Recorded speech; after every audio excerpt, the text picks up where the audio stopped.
যাদের গায়ে জ্বর, ধৈর্য ধরতে পারলে গুনাহ মাফ। অর্থনৈতিক কষ্ট, অপবাদের কষ্ট, অপমানের কষ্ট, জুলুমের কষ্ট, খারাপ ব্যবহারের কষ্ট, বিভিন্ন ধরনের যন্ত্রণাদায়ক কষ্টের মধ্যে যারা আল্লাহর প্রতি নারাজি না দেখিয়ে ধৈর্য ধরে আল্লাহর হুকুমের অপেক্ষা করে, আল্লাহ তাআলা একদিকে তাদের গুনাহ মাফ করে দেন, অন্যদিকে আল্লাহ তাআলা তাদের জন্য জান্নাতে ঘর বানায় দেন। বলেন সুবহানাল্লাহ। ধৈর্য ধারণকারী কখনো লসে থাকে না।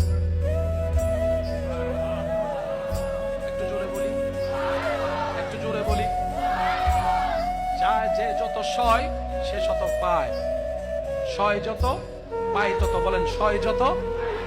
সবার সব খবর আল্লাহ জানে কি জানে না? চাইলে প্রকাশ করে দিতে পারে কি পারে না? কিন্তু আল্লাহ কারো গোপন জিনিস প্রকাশ করে যতক্ষণ পর্যন্ত সে আল্লাহ এবং রসুলের সাথে বেয়াদবি না করে।